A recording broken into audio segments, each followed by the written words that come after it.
السلام علیکم ورحمۃ اللہ وبرکاتہ۔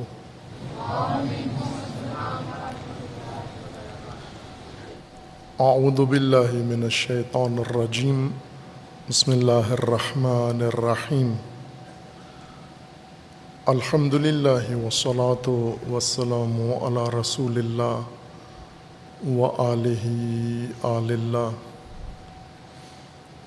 واللعنۃ الدائمۃ علی اعدائہم واعداء اللہ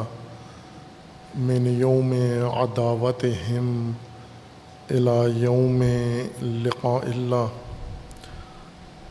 اما بعد، فقال الامام حسین بن علی علیہم السلام: لا اکرہکم من احب ان یمضی معنا الی العراق، اوفینا قراءہ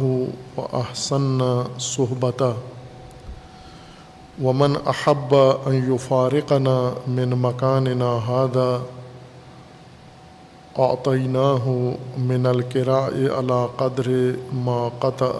من الارض۔ صلوات پڑھیے محمد وآل محمد پر۔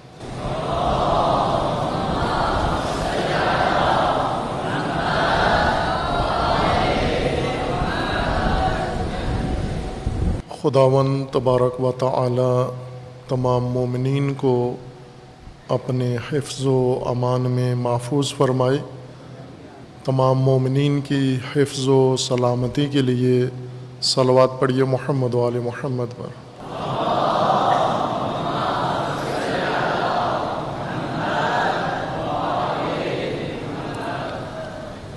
حلول ماہ محرم الحرام 1443 ہجری اور ایام شہادت سید الشہداء حضرت امام حسین علیہ الصلاۃ والسلام، آپ کے انصار، آپ کی اولاد اور آپ کے اصحاب کی یہ شہادت عظمیٰ تمام اہل اسلام کو، تمام ملت اسلامیہ کو تعزیت و تسلیت عرض ہے۔ محرم الحرام حرمت کا و احترام کا مہینہ ہے، اور یہ احترام خداوند تبارک و تعالی نے محرم کو اس بنا پر احاطہ کیا۔ اسلام سے پہلے بھی اعراب کے اندر محرم احترام کا مہینہ سمجھا جاتا تھا، اشہر حرم میں سے حرمت کا مہینہ و احترام کا مہینہ۔ اور پھر اس کے اندر جو یہ دردناک مناسبت بنی عاشوراء و کربلا و شہادت سید الشہداء اور آپ کے اہل بیت اور آپ کے اصحاب با وفا رضوان اللہ تعالی علیہم، اس نے محرم کے احترام کو مزید بڑھا دیا ہے۔ اس کی حرمت اور اس کا احترام دو گنا ہو گیا ہے۔ اور آج موجودہ نسل انسانوں کی اور موجودہ نسل مسلمانوں کی ان پر لازم ہے اس محترم محرم اور با احترام مہینے کی حرمت کا پاس کریں، اس کا احترام عملاً بجا لائیں، اس کے احترام کے لیے ہر ممکنہ سعی کریں، کوشش کریں، اور اس کی حرمت شکنی نہ ہونے دیں۔ محرم الحرام تاریخ اسلام میں 1400 سالہ تاریخ اسلام میں محرم امام حسین علیہ الصلاۃ والسلام کے نام سے پہچانا جاتا ہے۔ محرم کی آمد پر روئے زمین کا ہر انسان اس مناسبت کی طرف متوجہ ہو جاتا ہے کہ ایام سوگ، ایام عزا و ایام شہادت سرور و سالار شہیدان حضرت امام حسین علیہ الصلوۃ والسلام ہیں۔ اپنی حد تک سب احترام بجا لاتے ہیں۔ محرم کی احترام کا سب سے بڑا تقاضا یہ ہے کہ یہ ایام جس طرح 1400 سالہ 14 صدیوں کی تاریخ میں امام حسین علیہ السلام کے نام سے مختص ہیں، احترام رسول اللہ، احترام آل رسول اللہ و احترام محرم کا تقاضا یہ ہے کہ یہ ایام فقط امام حسین علیہ السلام کے نام سے پہچانے جائیں۔ توفیق ہے اگر عزا کی، توفیق ہے اگر رسا کی، وہ بھی انجام دیں، اور اگر توفیق نہیں ہے اللہ کی جانب سے، محروم ہیں کوئی انسان ایام عزائے حسین میں عزاداری حسین علیہ السلام سے اور سوگ حسین علیہ السلام سے محروم ہے، اس کے قلب میں اتنی گنجائش نہیں ہے کہ اللہ تعالی محبت حسین و عزائے حسین و سوگ حسین اور مصیبت امام حسین پر درد اس کے دل میں ڈالے۔ یہ اگر دل اس قابل نہیں ہے تو کم از کم احترام اس ایام کا یہ ملحوظ رکھے کہ حسین کے ایام امام حسین کے ہی سمجھے جائیں۔ محرم الحرام میں ایک اور مناسبت اہل پاکستان کے لیے آ رہی ہے۔ 14 اگست، آج 10 اگست ہے، پہلی محرم الحرام پاکستان کے افق کے مطابق، اور 14 اگست یوم آزادی پاکستان ہے، جس کو عموماً جشن آزادی کے نام سے یاد کیا جاتا ہے پاکستان میں۔ ہر چند اخباروں میں اور اظہارات میں اسے جشن آزادی کہا جاتا ہے، لیکن کہیں بھی عملاً جشن جیسے آزادی نظر نہیں آتی، جشن بھی نظر نہیں آتا۔ لیکن یہ خدشہ ہے کہ محرم کی حرمت شکنی کے لیے، محرم کی بے حرمتی کے لیے اور محرم کے احترام کو پائمال کرنے کے لیے، جس طرح ایک گروہ، ایک طبقہ جن کے دلوں میں بغض اہل بیت ہے، ناسبیت جن کے نصیب اور مقدر بن چکی ہے، اور خارجیت جن کے گردن میں اویزاں ہیں اور قیامت میں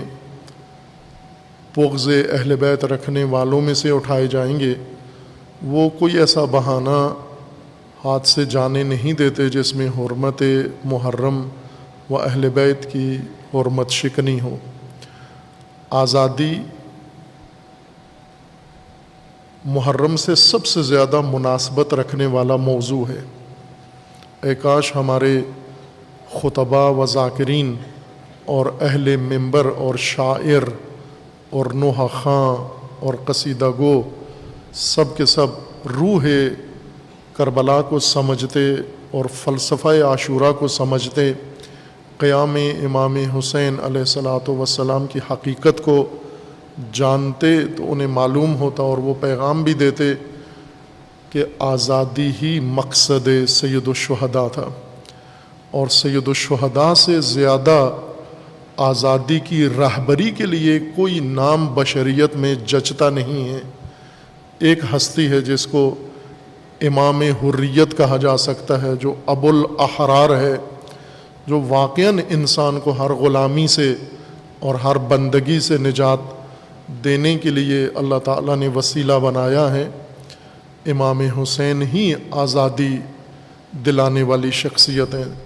دنیا کی کسی بھی قوم نے تاریخ میں اگر آزادی کا راستہ اختیار کیا ہے تو کہیں سے اس آزادی کی تحریک کی بنیاد میں حسینیت آپ کو ضرور نظر آئے گی، خواہ وہ آزادی مشرق میں ہو یا وہ آزادی مغرب میں ہو۔ مشرقی آزادی پسند لوگوں نے کہا ہے کہ ہم نے آزادی کی روح حسین ابن علی سے لی ہے، مغربی آزادی پسند لوگوں نے بھی یہی اظہار کیا ہے، جو حقیقتاً آزادی کے خواہاں ہیں، کہ ہم نے روح آزادی امام حسین علیہ السلام سے لی ہے۔ اور پاکستان چونکہ مسلمین کا دیار ہے اور یہ نعمت خداوند تبارک و تعالی نے مومنوں کو، وہ مسلمین کو عطا کی ہے، اس لیے آزادی پاکستان کا بہت گہرا تعلق امام حسین علیہ السلام و قیام مقدس سید الشہداء علیہ السلام سے ہے، اور حق بنتا ہے کہ یہ محرم آزادی پاکستان کی مناسبت سے امام آزادی، امام حریت، امام حسین علیہ السلام کے نام پر یہ جشن بھی برپا کیا جائے، آزادی کا دن بھی برپا کیا جائے۔ جشن محرم کے ساتھ زیادہ سازگار نہیں ہے، ایام اعزاء میں جشن نہیں سجتا،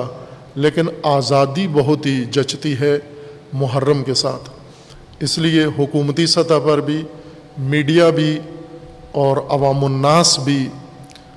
آزادی کا دن، یوم آزادی، جشن کے عنوان سے نہیں، آزادی کے نام سے اور امام حسین علیہ السلام سے یوم حسین کے نام پر برپا کریں، اور یوم حسین یوم آزادی ہے۔ جیسا کہ پاکستان کے بعض شخصیات نے، اہل سنت علماء نے اعتراف کیا ہے کہ غلامی حسین ابن علی کی پیروی کے بغیر ختم نہیں ہو سکتی، اور پاکستان کو حقیقی آزادی اسی وقت نصیب ہوگی جب پاکستان کی قوم امام حسین علیہ الصلاۃ والسلام کے راہ پر آئے گی۔ جس طرح مصور آزادی اور مصور پاکستان اور مفکر پاکستان، جنہوں نے یہ تصور دیا ہے پاکستان کا آزاد مملکت کا، علامہ اقبال، انہوں نے پاکستان کے لیے یہ تصور امام حسین علیہ السلام سے الہام لے کر دیا ہے، اور خود بھی فرمایا ہے کہ تیغ و سنا و خنجر و شمشیر آرزوست، بامن میا کہ مسلک شبیر آرزوست۔ امام کا یہ اقبال کا یہ فرمانا ہے کہ میرا مذہب، میرا مسلک، میرا مکتب، میرا راستہ حضرت شبیر کا راستہ ہے، امام حسین علیہ الصلاۃ والسلام کا راستہ ہے، اور اس راستے میں تیغ ہے، سنا ہے، تلوار ہے، شمشیر ہے اور خنجر ہے۔ یہ آسائشوں کا اور سیج کا راستہ نہیں ہے۔ یہ ملت پاکستان کے نام مفکر پاکستان نے جب بتایا ہے کہ آزادی کا راستہ حسینیت کا راستہ ہے، آزادی کا راستہ کربلا کا راستہ ہے، آزادی کا راستہ عاشورہ کا راستہ ہے، اور آج کے سب سے بڑے رہبر، اس صدی کے سب سے بڑے اور تاریخ اسلام کے عظیم رہبر حضرت روح اللہ الخمینی نے رحمۃ اللہ علیہ نے بھی یہ فرمایا ہے کہ ہم نے اگر اپنے زمانے کے طاغوت سے آزادی حاصل کی ہے، امریکہ جیسی شیطانی طاقت کی غلامی سے آزادی حاصل کی ہے، مغرب جیسے مکار دشمن سے اگر ان کی غلامی سے آزادی حاصل کی ہے، اور اپنے مقامی طاغوتوں سے اگر آزادی حاصل کی ہے، تو یہ رہین حسین ابن علی ہے، یہ نتیجہ حسین ابن علی کا ہے اور کربلا و عاشورہ کا ہے۔ اب پاکستان کا وقت ہے کہ پاکستان بھی اپنے آزادی کے عمل کی تکمیل حسین ابن علی کی راہ کو اپنا کر انشاءاللہ حاصل کرے۔ روز آزادی محرم کے ساتھ مناسبت رکھتا ہے اور شدید مناسبت رکھتا ہے، لیکن اسے استعمال نہ کیا جائے محرم کی بے حرمتی کے لیے اور محرم کی حرمت شکنی کے نام پر، جشن کے عنوان سے، کہ چونکہ جشن ہے، جبکہ ہر سال جشن آتا ہے، گزر جاتا ہے، لیکن مذہبی طبقہ کبھی بھی جشن آزادی 14 اگست اور 23 مارچ نہیں مناتا، لیکن ممکن ہے بغض اہل بیت رکھنے والے بہانہ ڈھونڈ کر جشن کے نام پر اس کی حرمت شکنی کریں۔ بہرکیف ہماری یہ حکومت سے بھی گزارش ہے اور میڈیا سے بھی کہ احترام محرم ملحوظ رکھیں، اور عوام کو بھی، پاکستان کے عوام کو بھی تاکید کی جائے اور تلقین کی جائے کہ حرمت شکنی نہ ہو۔ اسی طرح اہل بیت علیہ السلام کے ایام جب مومنین کو اللہ نے توفیق دی ہے، اور یہ بہت بڑا اعزاز ہے مومنین کے لیے، دنیا بھر کے مومنین کے لیے، خصوصاً اہل بیت علیہم کے پیروکاروں کے لیے، شیعیان امیر المومنین علیہ الصلاۃ والسلام کے لیے، و عزاداران سید الشہداء علیہ الصلاۃ والسلام کے لیے یہ بہت بڑا اعزاز ہے کہ اللہ تعالیٰ نے ان کے دلوں میں محبت اہل بیت راسخ فرما دی، رچ بس گئی ہے، جس کا اظہار ایام اہل بیت علیہ السلام میں کرتے ہیں اور بالخصوص محرم الحرام میں کرتے ہیں۔ یہ توفیق سب کو نہیں ہے، بائیں کہ امام حسین اور اہل بیت شیعہ کی تنہا میراث نہیں ہے، اسلام کی میراث ہے، جس طرح رسول اللہ صلی اللہ علیہ وآلہ وسلم نے اسے نبوت کا ترکہ قرار دیا اور امت کی میراث قرار دیا۔ انی تارک فیکم الثقلین کتاب اللہ و اطرتی اہل بیتی، تمام امت کو یہ فرمایا کہ یہ ہدیہ و یہ تحفہ میں آپ کے لیے اللہ کی جانب سے دونوں ہدیے لے کر آپ کے درمیان چھوڑے جا رہا ہوں۔ لیکن توفیق کم ہوئی انہیں، اور اہل بیت علیہ السلام کے ایام میں انہیں اہل بیت کا ذکر پسند نہیں یا توفیق نہیں ہے۔ ممکن ہے دلوں میں محبت ہو، لیکن زبانوں پہ اس محبت کا اظہار کم ہوتا ہے۔ اور کچھ عرصے سے، ابھی چند سالوں سے، جو جدید خارجیت اور جدید ناسبیت پاکستان میں کاشت کی گئی ہے اور اس کی فصل اگ رہی ہے، اس کی کونپلیں نکل رہی ہیں ناسبیت و خارجیت کی، جنہوں نے اہل بیت علیہ السلام کا بغض پرملا اظہار کرنا شروع کیا ہے۔ اور اس کا طریقہ یہ ہے کہ اہل بیت علیہ السلام کے دشمنوں کی تعریفیں کرتے ہیں، اہل بیت علیہ السلام کے دشمنوں کی فضیلتیں بیان کرتے ہیں، اور امت کو گمراہ کرنے کے لیے قاتلین آل رسول کو احترام کے ساتھ پیش کرتے ہیں۔ خوب کریں، جس کی جو توفیق میراث ہے وہ کرے اس کو۔ جو فرعون اور فرعونیت کو اپنے لیے سمجھتے ہیں کہ یہ ان کے لیے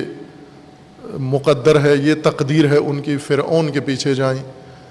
جو نمرود کے پیروکار ہیں وہ نمرود کے پیچھے جائیں۔ جو بنو امیہ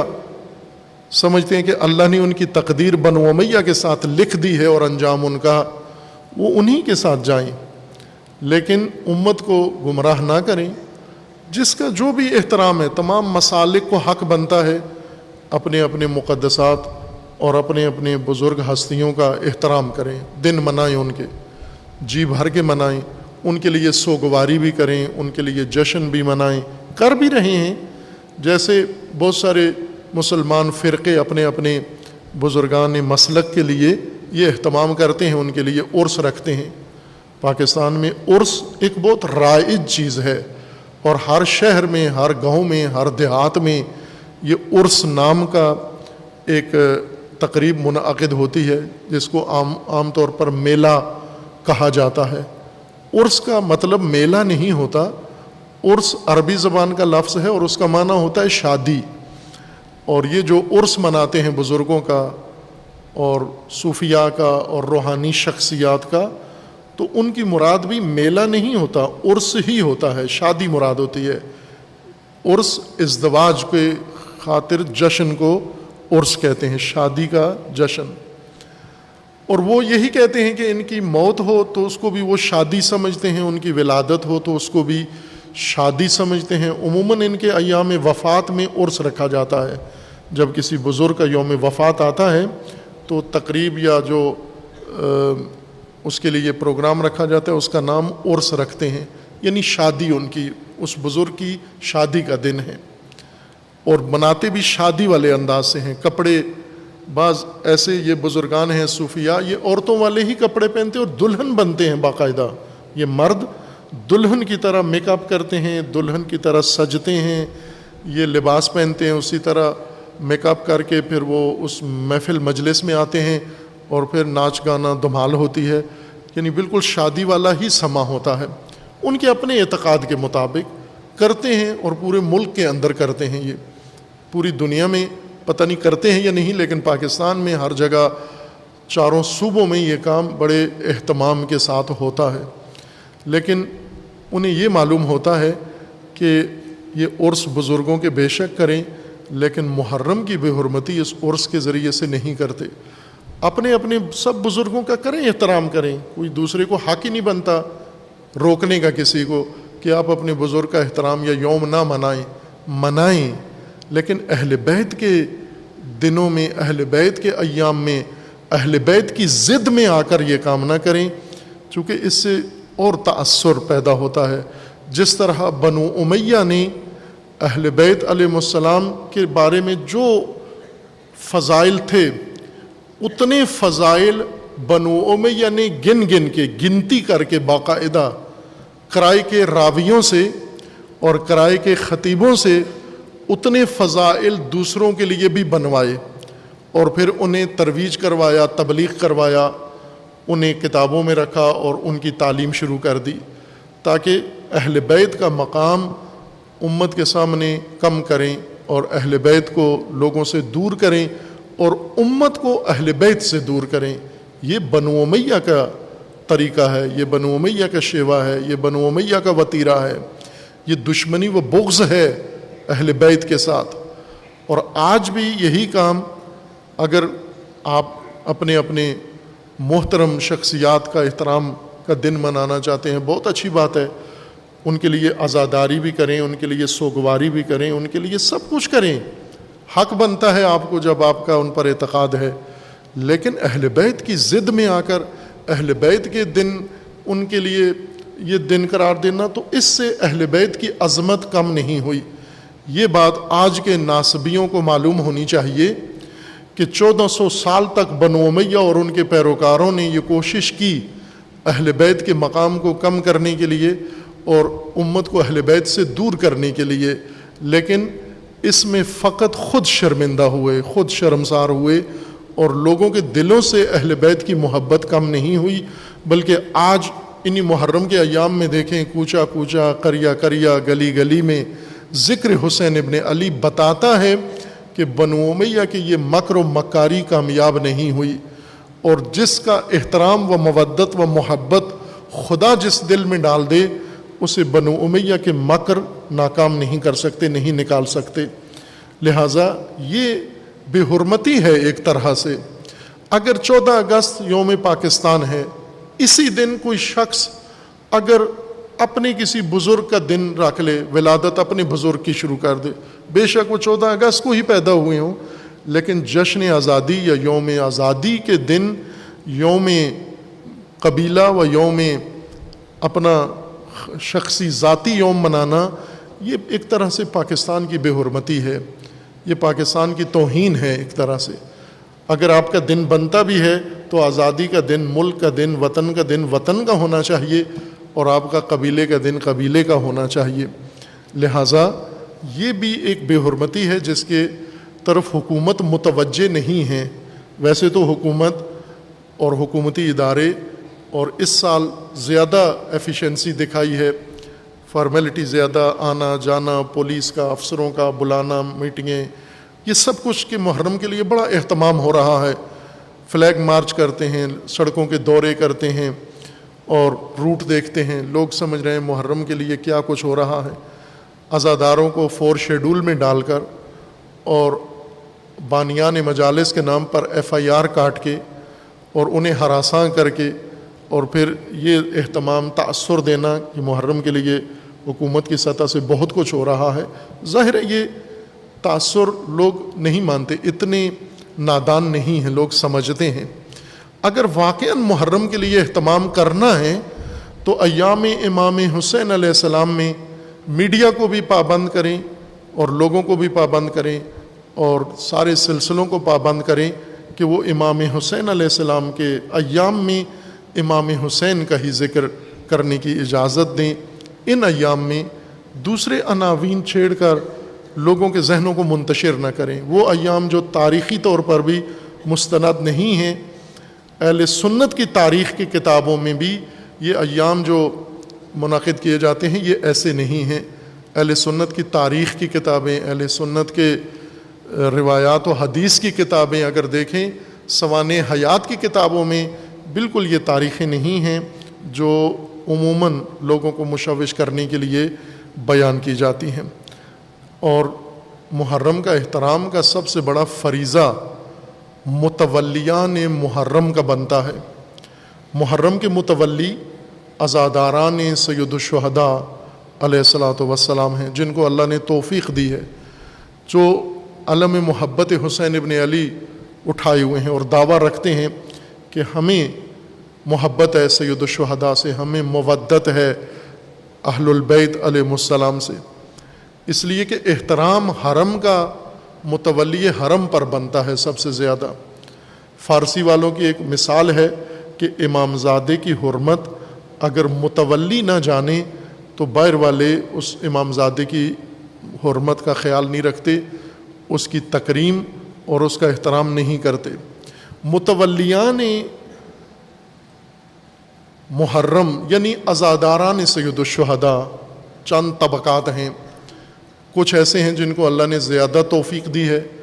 وہ بانی بنتے ہیں مجالس عزا و مراسم عزاداری کے، جلوسوں کے اور حیت کے بانی بنتے ہیں۔ بہت بڑا اعزاز ہے اللہ تعالیٰ کی جانب سے۔ باقی لوگ اپنی زندگی میں دنیا میں وسائل خرچ کرتے ہیں، یہ امام حسین علیہ السلام کی عزاداری میں جو کچھ اللہ نے ان کو دیا ہے اسے خرچ کرتے ہیں۔ اور ایک طبقہ جو ممبر پہ آتا ہے، واعظین کے نام پر، ذاکرین کے نام پر، شعراء کے نام پر، خطباء کے نام پر، علماء کی حیثیت سے اہل ممبر ہیں، یہ بھی متولیان محرم ہیں۔ اور یہ بھی بڑا اعزاز ہے، بانیوں سے بڑا اعزاز یہ بنتا ہے کہ ایک انسان ایام محرم میں ذکر امام حسین علیہ الصلاۃ والسلام اور ذکر آل رسول خود بھی کرے اور دوسروں کو بھی سنائے۔ اس کا اجر روایات میں ائمہ ہدیٰ علیہ السلام نے بہت عظیم ذکر کیا ہے،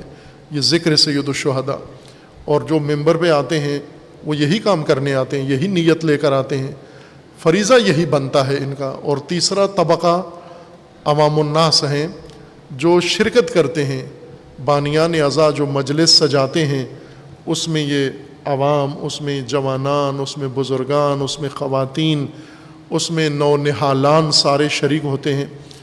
اور اسی طرح عزاداری کرتے ہیں، مجالس ان کی سنتے بھی ہیں، انہیں داد بھی دیتے ہیں، ان کی حوصلہ افزائی بھی کرتے ہیں، اور پھر مجالس برپا کرتے ہیں، جلوس برپا کرتے ہیں، سینہ زنی کرتے ہیں، اور تمام محرم کے آداب یہ مومنین بجا لاتے ہیں۔ یہ اصلی متولی ہیں حرم محرم کے، اور متولی کو زیادہ احترام بحال رکھنا ہے۔ عزیزان، محرم کا احترام کا تقاضا یہ ہے کہ محرم میں امام حسین علیہ الصلاۃ والسلام کا ذکر ہی کیا جائے، امام حسین علیہ السلام کا پیغام پہنچایا جائے، امام حسین علیہ السلام نے جو کچھ کربلا میں کیا وہ امت کو بتایا جائے، وہ آج کی نسل کو اور آنے والی نسل کو بتایا جائے، اور وہ اس دنیا کو اور اس انسانیت کو بھی پہنچایا جائے جو اس سے ابھی تک بے خبر ہیں اور دور ہیں اور محروم ہیں۔ ان لوگوں تک یہ پیغام متولیان محرم کا کام ہے پہنچانا۔ لیکن عموماً خود متولی محرم کی حرمت کا کم خیال رکھتے ہیں، حرمت شکنی کرتے ہیں۔ سب سے زیادہ حرمت شکنی محرم کی اہل منبر کی طرف سے ہوتی ہے، غیر ذمہ دارانہ گفتگو کرتے ہیں اور غیر معیاری گفتگو کرتے ہیں، بعض حق ادا کرتے ہیں، بعض عالمانہ گفتگو کرتے ہیں، ذمہ دارانہ گفتگو کرتے ہیں، آگاہی دیتے ہیں قوم کو، اور محبت زیادہ اہل بیت کی لوگوں کے دلوں میں بڑھاتے ہیں۔ لیکن ایک طبقہ ایسا بھی ہے جو یہ کام نہیں کرتا، بلکہ نفرت پھیلاتا ہے، پھوٹ ڈالتا ہے اور گمراہ کرتا ہے۔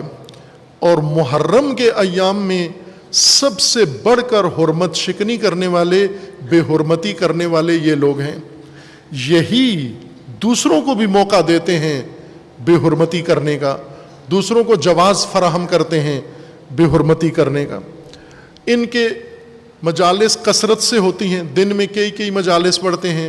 10 دنوں میں یہ 50-100 مجالس پڑھ جاتے ہیں، اور محرم سفر مثلا ممکن ہے یہ سینکڑوں مجالس پڑھ جاتے ہوں، اور ان ساری مجالس میں شاید 5 منٹ بھی امام حسین کا پیغام نہیں پہنچاتے، اہل بیت کا مقصد نہیں پہنچاتے، تعلیمات بنیادیں اپنے مسلک و مذہب کی اپنے مخاطبین کو نہیں دیتے، بلکہ یاوہ گوئی کرتے ہیں، بیہودہ گوئی کرتے ہیں، بے حرمتی کرتے ہیں۔ یہ بے حرمتی دیگر مسالک کے مقدسات کی بھی کرتے ہیں، مسلمانوں میں نفرت ڈالتے ہیں، پھوٹ ڈالتے ہیں، اور اپنے مذہب کے اندر بھی نفرت ایجاد کرتے ہیں، حتاقی کرتے ہیں، فقہا مراجع تقلید کی بے حرمتی کرتے ہیں، رہبروں کی بے حرمتی کرتے ہیں، مومنین کی بے حرمتی کرتے ہیں، اور انتہائی معیوب الفاظ، چونکہ تربیت یافتہ نہیں ہوتے، تعلیم یافتہ نہیں ہوتے، کسی مدرسے کے فارغ التحصیل نہیں، کسی تعلیمی ادارے کے فارغ التحصیل نہیں۔ متولیان محرم کم از کم ایک معیار خود رکھ لیں، ممبر پہ بیٹھنے کا حق اس کو دیں، وہ ممبر پہ آئے اور ہر مجلس میں 5 منٹ فقط قرآن پڑھے، دیکھ کر قرآن سامنے کھولے اور کوئی بھی سورہ، کوئی بھی رکوع نکال کر ایک رکوع تلاوت کر کے مومنین کے سامنے ثابت کرے کہ مسلمان ہے، ثابت کرے کہ قرآن پڑھ سکتا ہے، ثابت کرے کہ یہ ممبر پہ بیٹھنے کے لائق ہے، اہل ہے، ممبر پہ بیٹھ سکتا ہے، یہ اگر قرآن پڑھ سکتا ہے تو ممبر پہ آئے۔ یہ کم از کم معیار ہے جو آپ ان کے لیے لازمی قرار دیں اور تقاضا کریں، جس طرح بعض سروں کا تقاضا کرتے ہیں، فرمائش کرتے ہیں کہ فلاں سر سنو، فلاں قصیدہ سنو، فلاں چیز سنو ہمیں، خوب تقاضا کریں کہ ذاکر صاحب، خطیب صاحب پہلے قرآن سنائیں، آپ اپنی خوبصورت آواز میں، اپنی اس گرجدار آواز میں اور اپنے تنتنے والی آواز میں پہلے قرآن سنائیں، ہمارے دلوں کو قرآن سے منور کریں، چونکہ رسول اللہ نے قرآن و اطرت دونوں چھوڑے ہیں، دونوں کا ذکر کرو، اہل بیت کا ذکر قرآن کے ساتھ شروع کرو اور قرآن کی تلاوت اہل بیت کے ذکر کے ساتھ ملا کے کرو، تاکہ ثقلین دونوں سے مجلس منور ہو جائے۔ یہ ان کے لیے کم از کم شرائط رکھو۔ جو قرآن بھی نہیں پڑھ سکتا، جو اہل بیت علیہ السلام کے مذہب کا ایک نقطہ بھی نہیں جانتا، الف بھی نہیں جانتا، وہ آ کر صرف حتاقی جانتا ہے، گستاخی جانتا ہے، بے حرمتی جانتا ہے اور بد زبانی جانتا ہے، اور اس کو اسی طرح سے نیچے سے داد بھی مل جاتی ہے، یہ سب سے بڑی حرمت شکنی ہے۔ آپ سوشل میڈیا کے اسے ایک پیغام کو بے حرمتی نہ کہو، یہ جو ہزاروں کے مجمع میں آ کے بد زبانی کرتا ہے امام حسین کے ممبر پہ کھڑے ہو کر، یہ سب سے بڑا گستاخ ہے۔ یہ اس گستاخ کو برداشت کرنا ممبر پہ، یہ بھی گستاخی ہے۔ جو سامنے بیٹھے ہوتے ہیں یا اس کی گستاخی کو پسند کر رہے ہیں یا اس کی گستاخی کو برداشت کر رہے ہیں، یہ بے حرمتی ہے۔ اور متولیان محرم،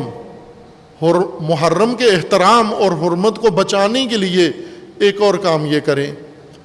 عزیزان، امام حسین علیہ الصلاۃ والسلام کی عزا جو عبادت ہے، جو فریضہ ہے، جو ذمہ داری ہے، جو ہماری بنیادی زندگی کا مقصد ہے اور بنیاد ہے، جو دین کی روح ہے اور تڑپ ہے، جس طرح رسول اللہ نے اپنی حدیث شریف میں فرمایا تھا کہ ان لقتل الحسین حرارۃ فی قلوب المؤمنین لا تبرد ابدا، شہادت حسین اور ذکر حسین میں ایسی گرمائش اور تڑپ ہے جو مومنین کے دلوں کو ہمیشہ تڑپاتی رہے گی اور کوئی چیز اس کو ٹھنڈا نہیں کر سکتی۔ یہ حسین علیہ السلام کے ذکر میں یہ تاثیر موجود ہے، لیکن آپ مشاہدہ کر رہے ہیں، اس کے لیے کسی ثبوت کی ضرورت نہیں ہے۔ ہر صاحب فہم عقل آدمی یہ جانتا ہے کہ ذکر سید الشہداء، مجالس سید الشہداء اور محرم کا یہ جو عزا کا سلسلہ ہے، یہ تجارت بن گیا ہے، محض تجارت بن گیا ہے، اس کو کمرشلائز کر دیا گیا ہے۔ باہری معاوضوں کے ساتھ مجالس ہوتی ہیں، باہری فیسیں رکھی جاتی ہیں، باقاعدہ ایگریمنٹ ہوتے ہیں، بیانہ دیا جاتا ہے اور اس کے لیے باقاعدہ پیکج مانگتے ہیں، ہوٹلوں میں جگہ، جہازوں پہ سیٹیں اور ایگزیکٹو کلاس اور فلاں گاڑیاں ہمارے ساتھ، لینڈ کروزر اور اتنے بندے اور یہ کھانا اور اتنے ساتھی اور فلاں، یہ سب تو تجارت محض بن گئی ہے۔ اور یہ متولیان محرم کو پتہ ہے کہ یہ سب کچھ ہو رہا ہے. اب یہ حرمت شکنی ہے, یہ احترام محرم کا اس سے نابود ہو رہا ہے تاجروں کے ہاتھوں. عزیزان, عاشورہ مکتب ہے, مکتب, مقصب نہیں ہے. تاجروں نے عاشورہ کو, کربلا کو, محرم کو مقصب بنا دیا ہے. کسب, کسب کمائی کو کہتے ہیں, کسب و کار, کاسبی. مقصب اس منڈی کو کہتے ہیں, اس مارکیٹ کو کہتے ہیں, تجارت گاہ کو کہتے ہیں, متجر کو کہتے ہیں, جہاں پر کاسبی کی جائے, جہاں کمایا جائے. جہاں کمایا جائے اس کو مقصب کہتے ہیں, وہ مکتب نہیں ہوتا. جہاں کوئی بنایا جائے وہ مکتب ہوتا ہے. جہاں پر مومن بنایا جائے, جہاں پر انسان بنایا جائے, جہاں پر باشعور انسان بنایا جائے, جہاں پر ایک مجاہد بنایا جائے, جہاں انسان کو بیدار کیا جائے, جہاں پر انسان کو دین کی خاطر فداکار بنایا جائے, اسے مکتب کہتے ہیں. لیکن جہاں پر جیب بھرے جائیں, جہاں پر پیٹ بھرے جائیں, جہاں پر بنگلے بھرے جائیں, جہاں پر اکاؤنٹ بھرے جائیں, جہاں پر لاکھوں کروڑوں روپے معاوضے لے کر مجالس پڑھی جائیں, وہ مکتب نہیں ہوتا, وہ مقصب ہوتا ہے. متولیان محرم, محرم کی حرمت کو بچاؤ, ان ڈاکوؤں سے بچاؤ جنہوں نے اس کو تجارت محض بنا دیا ہے. اور تجربہ کرنا چاہتے ہو تو ایک مجلس کرا کے دیکھ لو. آپ جتنے مشاہیر ہیں, وہ حتیٰ غیر مشاہیر جو مشہور بھی نہیں ہیں اور اتنی تقریر کے کوئی اعلیٰ فن بھی نہیں جانتے, ایک دعوت دے کے ان کو دیکھو. میری بات کی تصدیق نہ کرو, ویسے نہ کرو کہ میں ایک طالب علم یہ بات کر رہا ہے تو ٹھیک ہی ہوگی, نہ, بالکل میرے کہنے پہ اعتماد نہ کرو, تجربہ کر کے دیکھو, یا جو مجالس کراتے ہیں ان سے پوچھ کے دیکھو, تفتیش کر کے دیکھو, ان سے رابطے کر کے دیکھو. فرضی طور پر ہی ان کو ٹیلی فون کر کے کہو میں نے مجلس پڑھوانی ہے, آپ کو جو جواب دیں گے تو میری بات کی تائید ہو جائے گی کہ آپ نے کسی حسین کے ذاکر کو فون نہیں کیا, بلکہ ایک کاسب کو فون کیا ہے, ایک تاجر کو فون کیا ہے. باقاعدہ ریٹ بتائے گا, اتنے پیسے لوں گا. آپ اگر منت سماجت کریں, میرے پاس نہیں ہے, غریب آدمی ہو,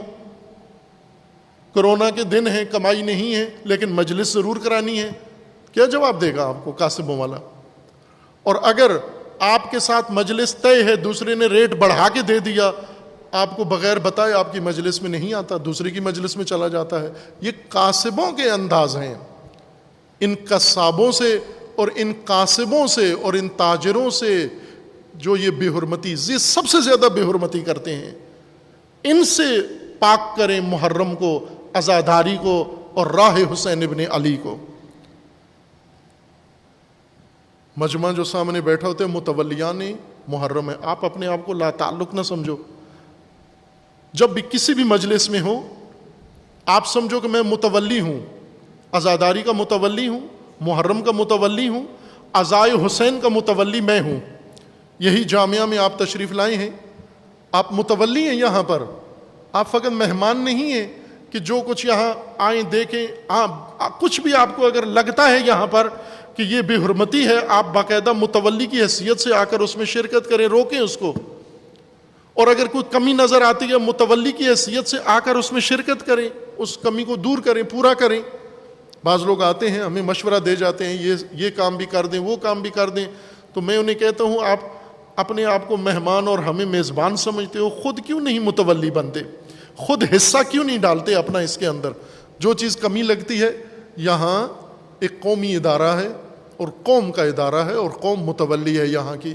یوں نہیں ہے کہ آپ اجنبی ہیں, آپ لا تعلق ہیں. جہاں بھی جس مجلس میں جائیں آپ متولی محرم ہیں, متولی عزائے حسین ابن علی ہیں. ان کاسبوں سے اگر آپ نے محرم بچا لیا, حسین ابن علی کی راہ کو بچا لیا, جہاد کیا ہے آپ نے, بہت بڑا کارنامہ کیا ہے عزیزان آپ نے. اگر ان سے آپ نے نجات دے دی, کاسبوں سے اور تاجروں سے آپ نے نجات دے دی. اور حرمت محرم کا تقاضا یہ ہے کہ وہ لوگ جو کسی بھی دلیل سے نہیں آتے مجالس کے اندر, ہم مجالس کا ماحول ایسا بنائیں, مجالس کا منظر ایسا بنائیں ان کو آنے میں دشواری نہ ہو. جیسا آپ دیکھ رہے ہیں عروۃ الوثقیٰ میں الحمدللہ گزشتہ سال سے اور اس سے پہلے سے بھی محرم الحرام میں باقاعدہ علماء اہل سنت تمام مسالک کے،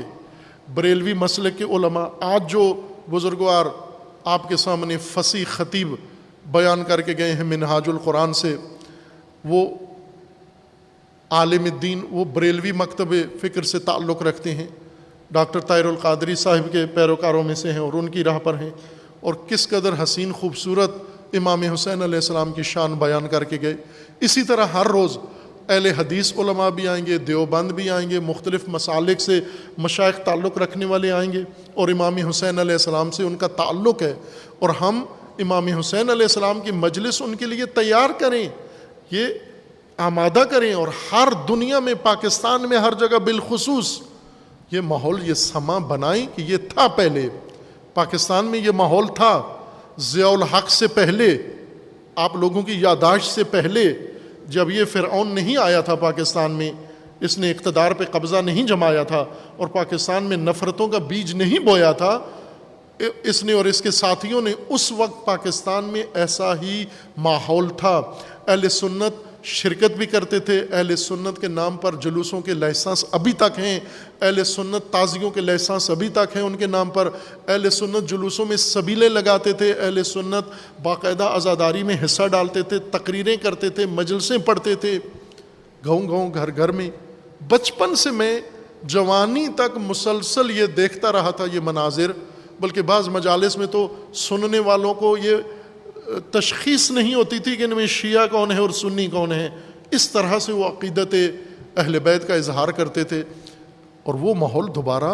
بن سکتا ہے۔ الحمدللہ جامع عروۃ الوثقیٰ میں اس کا آغاز ہو گیا ہے، اور ہر روز ایک عالم الدین اہل سنت کے بھی آتے ہیں،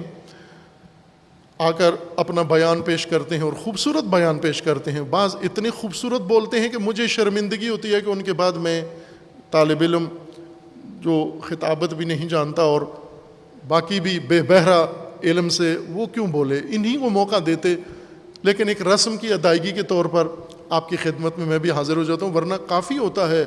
ان کا بیان، بعض بہت ہی اعلیٰ بہت ہی خوبصورت بولتے ہیں۔ اب یہ ماحول ہم پورے پاکستان کے اندر قائم کریں اور اس کے مطابق ہم محرم برپا کریں تاکہ یہ نسل تربیت پائے ان مجالس کے اندر۔ ابھی جو جاہل طبقہ، نفرت کرنے والا طبقہ، اور یہ جو بغض رکھنے والا طبقہ اور فرقہ واریت کرنے والا طبقہ، ایسی ہی ممبروں میں اور ایسے ہی ذاکروں کے ذریعے سے تربیت ان کی ہوئی ہے، لیکن جب بافکر علماء کی مجالس میں آئیں گے، سنجیدہ طبقے آئیں گے اور متولیان محرم اپنی ذمہ داریوں کا احساس کریں گے، اس وقت انشاءاللہ مجالس کا ماحول اتنا خوبصورت ہوگا کہ انشاءاللہ سب آئیں گے، اس میں شرکت کریں گے۔ آپ نے دیکھا جامعہ میں جو عزاداری کا اہتمام ہوا، 40 ہوا، اس سال بھی انشاءاللہ پہلے سے زیادہ باشکو 40 اس دفعہ بھی ہوگا انشاءاللہ، اور اس میں سب آئے، تمام ادیان اور تمام مسالک کے نمائندے آئے، اس میں مسیحی برادری کے نمائندے آئے، اس میں ہندو برادری کے نمائندے آئے، اس میں سکھ برادری کے نمائندے آئے، اور پھر اس کے بعد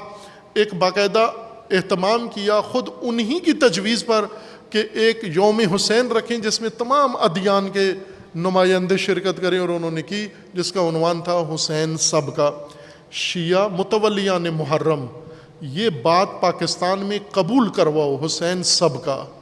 تمام پاکستانی 22 کروڑ عوام کو یہ احساس دلاؤ کہ حسین آپ کے بھی ہیں۔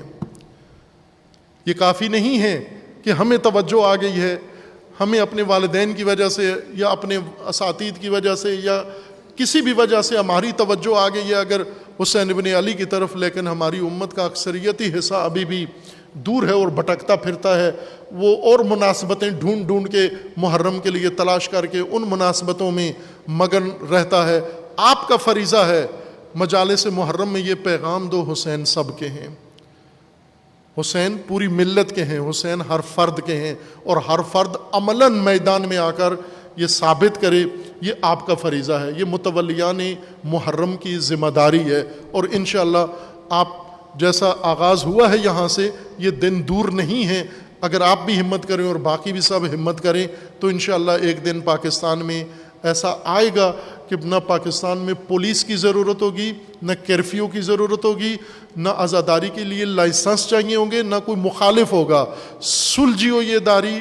عزاداری اور بیداری کی عزاداری اور مقدسات کے احترام والی عزاداری، جس میں ہر مسلمان دوسرے سے بڑھ کر خود حصہ لے گا اور خود عزاداری قائم کرنے کا خواہاں ہوگا۔ انشاءاللہ آپ کی کوششوں کے نتیجے میں اللہ تعالیٰ وہ دن جلدی اس پاکستان میں ہمیں دکھائے گا انشاءاللہ۔ جو طالب علمانہ توفیق اللہ تعالیٰ نے عطا کی ہے، گزشتہ چند سالوں سے امام حسین علیہ السلام کے ان ایام میں امام حسین علیہ السلام کے قیام کی تفسیر امام حسین علیہ السلام کی زبانی پیش ہو رہی ہے کہ جس ہستی نے یہ سب کچھ کیا ہے اس کے بارے میں خطیب، ذاکر، مورخ، شاعر وہ تو اپنی عقیدت کا اظہار کرتے ہیں۔ ہم خود ان سے پوچھیں کہ آپ نے جو کچھ یہ کیا یہ کیا تھا، اور امام حسین علیہ السلام نے سب سے بڑھ کر فصیح و بلیغ طریقے سے اور خوبصورت انداز سے بتایا ہے یہ کیا قیام تھا اور کیوں تھا، کس مقصد کے لیے تھا۔ منزل بہ منزل آپ کی خدمت میں یہ چند سالوں سے وہ مطالب بیان ہو رہے ہیں۔ آغاز اس کا ہوا تھا ان مجالس سے جس میں امام حسین علیہ السلام کو جب پہلا دفعہ طلب کیا گیا مدینہ کے اندر یزید کے گورنر کے دربار میں بیعت کے لیے، اور دمشق سے آیا وہ خط سنایا گیا، اس موقع پر امام حسین علیہ السلام نے قیام کا اعلان بھی کیا، آغاز بھی کیا، اور وہی پہلا ہمارا خطبہ تھا جسے تفسیر کربلا کا آغاز کیا بزبان امام حسین علیہ السلام۔ اور پھر آگے اس کے دیگر مراحل جب تک مدینہ میں رہے وہاں امام نے کیا فرمایا، کس کے سامنے فرمایا، اور اسی طرح مدینہ چھوڑا، مدینہ اور مکہ کے درمیان میں جو کچھ ملاقاتیں ہوئیں، اور پھر مکہ میں امام علیہ السلام نے 4 مہینے قیام فرمایا، شعبان المعظم سے لے کر ذی الحجہ تک امام قیام پذیر رہے مکہ میں، اور مکہ کا ہر روز امام حسین علیہ السلام کا اسی قیام کی حالت میں گزرا، اور قیام کی تحریک اور نہضت آگے بڑھانے میں گزرا۔ وہ سب آپ کی خدمت میں جو تاریخوں کے اندر موجود ہے اسے پیش کیا ہے، اور ہم پہنچے تھے اس ترتیب کے لحاظ سے امام کے اس مرحلے میں جب مکہ سے امام باہر تشریف لے گئے۔ مکہ سے باہر پہلی منزل امام علیہ السلام نے جو پیش آئی اس کا نام ہے تنعیم، ابھی بھی یہی نام ہے اس کا، لیکن اب مکہ کے اندر ہے، چونکہ مکہ بہت پھیل گیا ہے۔ اب تو مکہ اتنا پھیل گیا ہے کہ کہیں پر حرم کی حدود سے بھی باہر چلا گیا ہے مکہ شہر۔ حرم کی حدود مکہ سے بہت وسیع ہیں، بعض جگہوں پر دوسرے شہروں تک پہنچی ہوئی ہیں، لیکن مکہ بھی ابھی پھیل گیا ہے۔ اور یہ تنعیم جو امام کے زمانے میں مکہ سے باہر منزل ہوتی تھی اب مکہ کے اندر ہے، جس میں مسجد عمرہ جہاں پر ہے، اللہ تعالیٰ آپ سب کو توفیق دے انشاءاللہ، سعادت حج و عمرہ حاصل کریں۔ آپ وہاں جائیں گے آپ تو عمرہ مفردہ کے لیے جہاں سے حاجی و زائرین محرم ہوتے ہیں، مسجد تنعیم کے نام سے ہے، مسجد عائشہ بھی اس کو کہتے ہیں، وہ اسی مقام تنعیم میں ہی موجود ہے۔ یہ اس وقت مکہ سے باہر ایک منزل تھوڑے فاصلے پر سمجھی جاتی تھی۔ امام علیہ السلام جب یہاں پہنچے کاروان لے کر، مکہ کے مسائل اور مکہ سے نکلتے ہوئے وداع کے موقع پر جو کچھ پیش آیا وہ پیش ہوا آپ کی خدمت میں۔ منزل تنعیم پر جب امام پہنچے تو اس روایت کے مطابق یہاں ہے کہ ثم ان الحسین علیہ السلام اقبل حتی مر بالتنعیم۔ میں کتاب پہلے متعارف کرا چکا ہوں گزشتہ مجالس میں، اس کتاب کا نام ہے موسوعۃ کلمات الامام الحسین علیہ السلام، امام حسین علیہ السلام کے خطبات اور فرامین کا انسائکلوپیڈیا، دائرۃ المعارف۔ امام علیہ السلام نے اپنی حیات مبارک میں جو کچھ بیان فرمایا ہے وہ سارا اس کتاب کے اندر ہے، جس صورت میں بیان فرمایا، بچپن سے لے کر شہادت تک جو کچھ امام نے بیان فرمایا، ان مصنفین نے زحمت کی ہے مختلف کتابوں سے، منابع سے وہ سب کچھ نکال کے اس کو متن اس کا تاریخی یہاں ذکر کیا ہے۔ اس کے مطابق اس کے صفحہ 335 میں عنوان ہے اس باب کا، فی طریق ہی الی کربلا۔ اس چیپٹر کا نام یہ ہے کہ امام کربلا کی راہ میں، امام کربلا کے راستے پر۔ یہاں پر مکہ کے باہر پہلی منزل تنعیم ہے۔ تنعیم میں ثم ان الحسین علیہ السلام اقبل حتی مر بالتنعیم، مکہ سے نکلے اور تنعیم میں گزر ہوا، فلقا بہا عیراً قد بؤس بہا بجیر بن ریسان الحمیری الی یزید بن معاویہ۔ امام علیہ السلام جب تنعیم میں پہنچے تو ایک کاروان یمن کی جانب سے آیا، وہ یمن سے تنعیم میں پہنچا، اور امام مکہ سے نکل کر اسی تنعیم کی منزل پر پہنچے اور دونوں وہاں اکٹھے ہوئے۔ وہ کاروان آیا تھا یمن کے والی کی جانب سے، بجیر ابن ریسان الحمیری، مکہ کا والی، یمن کا والی تھا یزید کی جانب سے، وہاں کا گورنر اور حاکم تھا۔ اس نے ایک کاروان بنایا، تحفے تحائف، اس کاروان کے اندر اونٹ اور گھوڑے اور خچر لدے ہوئے بڑا کاروان تھا، وہ دمشق روانہ کیا۔ اور وہ کاروان یمن سے آتا ہوا، چونکہ راستہ یہی تھا، یمن سے جو لوگ آتے تھے وہ اسی راستے سے دمشق کی طرف جاتے تھے، دمشق اور عراق میں۔ وہ کاروان جب وہاں پہنچا، وکان عاملہ علی الیمن، یہ بجیر ابن ریسان الحمیری یہ یزید کا عامل و گورنر تھا، والی تھا یمن کے اندر۔ وعلی العیر الورث والحلل، کاروان کے سامان میں جو اونٹوں، خچروں اور گھوڑوں پر لدا ہوا سامان تھا، اس میں ایک ورث تھا اور دوسرے حلل۔ ورث یا کپڑا ہے یا ایسا پتا ہے جس سے کپڑے کو رنگا جاتا ہے، چونکہ یمن میں صنعت نساجی، کپڑا سازی اور کپڑا بنانے کی صنعت یمن میں اس زمانے میں بہت پیش رفتہ تھی۔ تمام عرب علاقوں سے زیادہ یمن کا کپڑا اس وقت معروف تھا،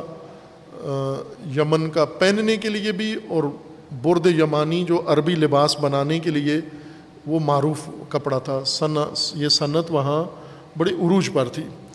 انہوں نے یا یہ کپڑا بھیجا یا کپڑا رنگنے کا پتہ تھا یہ ورث، والحلل اور زیورات، سونا چاندی، یہ بھی کثیر مقدار میں اس نے عامل نے جمع کیے اور ہدیے کے طور پر عامل کی طرف سے یزید کی طرف دمشق میں روانہ کیا۔ ینطلق بہا الی یزید، وہ یہ لے کر سامان یزید کی طرف یہ کاروان جا رہا تھا۔ فأخذها الحسین علیہ السلام، امام حسین علیہ السلام نے اس کاروان کو روکا اور روک کر ان کا سارا سامان ان سے لے لیا، اس کاروان سے، بجیر کے کاروان سے، جو یزید کے لیے سرکاری یمن کے صوبے سے صوبائی ہدیہ لے کر مرکز میں، مرکزی حکومت کے پاس جا رہا تھا۔ امام حسین علیہ السلام نے پکڑ کے وہ سارا سامان اس سے لے لیا۔ فانطلق بہا، اور اس کاروان کو پھر چھوڑ دیا اور خود اپنا راستہ جاری رکھا۔ ثم قال لاصحاب الابل، اس کاروان میں جو ٹرانسپورٹر تھے، جو گڈز فارورڈنگ کا کمپنی کے تھے لوگ، جو سامان اٹھانے کا کام کرتے تھے، حمالی، جیسے آج کل سامان کسی کا ہوتا ہے، ٹرک کسی کا ہوتا ہے، تو آپ کرائے پہ ٹرک لے کے اپنا سامان لوڈ کرتے ہیں، اپنی منزل پہ پہنچا کے کرایہ لے لیتا ہے۔ اس وقت یہ کام اونٹ اور گھوڑے اور خچر لوگ تھے ٹرانسپورٹر، انہوں نے یہ جانور پالے ہوئے تھے اور ان کے ذریعے سے وہ سب کے لیے کرائے کا کام کرتے تھے۔ تجارتی کاروان اور دور دراز کے سفر انہی جانوروں کے ذریعے ہوتے۔ امام علیہ السلام نے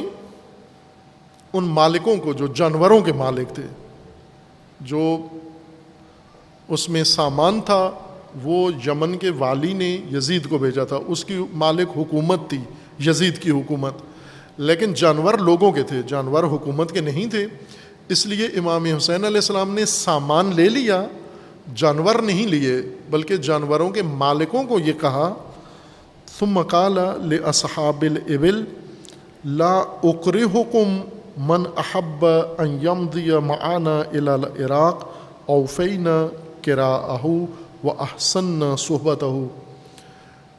تمہارے اوپر کوئی جبر نہیں ہے، تمہیں ہم کچھ بھی نہیں کہیں گے، تم ظاہر کرائے پہ کرایہ دار ہو، کرائے پہ جانور لائے ہو، اگر ہمارے ساتھ ہی عراق تک چلو، ہم عراق جا رہے ہیں، کوفہ کا ارادہ تھا امام کا، کوفہ عراق میں تھا، یہ دمشق کی طرف جا رہے تھے، آدھا راستہ مشترک تھا دمشق اور کوفہ کا، دور جا کر سرحد پہ جا کر علیحدہ ہونا تھا، تو امام نے فرمایا کہ میں بھی اسی راستے پہ جہاں تم جا رہے تھے، لیکن میری منزل عراق ہے، تم میرے ساتھ عراق تک آؤ، یہ سامان اٹھاؤ، اور میں اس منزل پر پہنچ کر تمہیں پورا کرایہ دوں گا جتنا تم طے کر کے آئے ہو حکومت کے ساتھ، اور میں تمہارے ساتھ بہت اچھا رویہ اور سلوک بھی رکھوں گا، تمہیں کوئی تکلیف بھی راستے میں ہمارے ساتھ نہیں ہوگی۔ وَمَنْ أَحَبَّ أَنْ يُفَارِقَنَا مِنْ مَكَانِنَا هَذَا،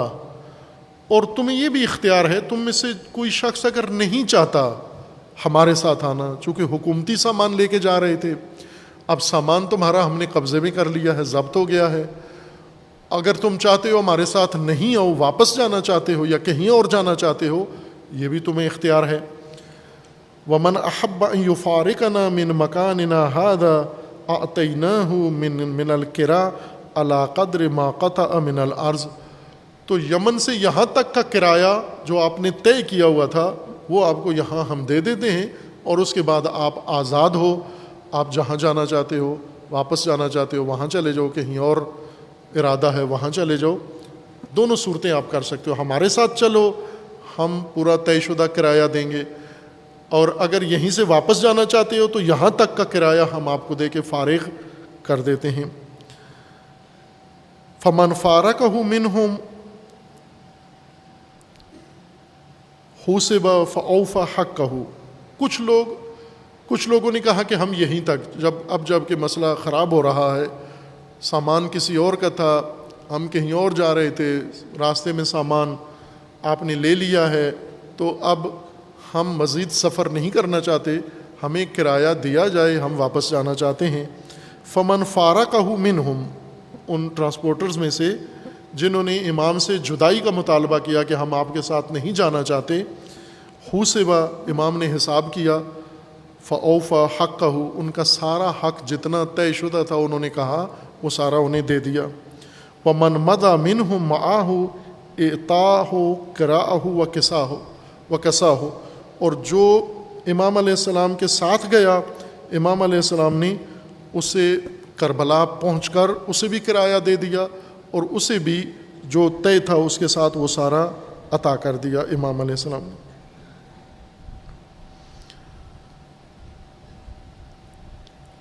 خب یہ ایک بہت اہم موڑ ہے امام حسین علیہ السلام کے سفر میں، یہ واقعہ تنعیم کی منزل پر جو واقعہ پیش آیا، اس واقعہ کے بارے میں تاریخی طور پر دو رائے موجود ہیں۔ یہی واقعہ مرحوم شیخ مفید رضوان اللہ تعالی علیہ نے، جن کا پہلے میں بارہا تعارف کرا چکا ہوں کہ کربلا کی مستند تاریخ اگر پڑھنا چاہتے ہیں تو اس میں سے ایک کتاب مرحوم شیخ مفید کی ہے الارشاد کے نام پر، اس میں دیگر ائمہ اطہار کا بھی ذکر ہے، لیکن امام حسین علیہ السلام کے ذکر میں کربلا کی مستند تاریخ ارشاد میں موجود ہے۔ مرحوم شیخ مفید نے بھی یہ واقعہ ذکر کیا ہے، اور دیگر تاریخی کتابوں نے، ابھی مخنف نے ذکر کیا ہے، طبری نے ذکر کیا ہے، طبقات میں اس کا ذکر آیا ہے، ابن کثیر نے ذکر کیا ہے، جتنے بعد والے مورخین ہیں، اور مقاتل میں کربلا کے تاریخی واقعات پر جو مشتمل کتابیں ہیں جنہیں اصطلاح میں مقاتل کہا جاتا ہے، مقاتل یعنی تاریخ جنگ کربلا یا تاریخ مقتل کربلا، جن میں سے ایک لہوف ہے اور اسی طرح دیگر کتابیں ہیں۔ ان کتابوں میں واقعہ آیا ہے دو طرح سے آیا ہے، اس وجہ سے اس کے بارے میں دو رائے ہیں۔ آج بھی کچھ معاصر علماء، شیعہ علماء اس واقعے کو انکار کرتے ہیں کہ امام تنعیم میں گئے تھے، تشریف لے گئے تھے، لیکن مقام تنعیم پر یہ ماجرا نہیں پیش آیا، کوئی ایسا کاروان وہاں نہیں آیا اور امام نے ان کا سامان نہیں لیا، قبضے میں نہیں لیا، اور یہ واقعہ من گھڑت ہے۔ یہ انہوں نے، بعض نے یہ رائے دی ہے، اور بعض نے یہ قبول کیا ہے، شیعہ علماء نے، مصنفین نے، مورخین نے، اکثر نے قبول کیا ہے کہ یہ ٹھیک واقعہ ہے، اس کے انکار کرنے کی ضرورت نہیں ہے۔ جنہوں نے انکار کیا ہے انہوں نے کسی تاریخی مدرک، کسی تاریخی سند کی وجہ سے انکار نہیں کیا، وہ اپنا جی دیکھا کہ لگتا نہیں ہے، یہ ٹھیک کام لگتا نہیں ہے کہ کاروان جا رہا ہے یمن سے یزید کی طرف اور امام علیہ السلام نے ان کا سامان ان سے چھین لیا۔ اگر بہت محترمانہ لفظ استعمال کریں تو چھین لیا، لیکن یہ علماء و بزرگان جو واقعے کا انکار کرنے پہ تلے ہیں، انہوں نے اصل میں جنہوں نے اعتراض کیا ہے اس عمل پر، ان کی لفاظی سے ڈر کر انکار کر دیا۔ انہوں نے کیا کہا کہ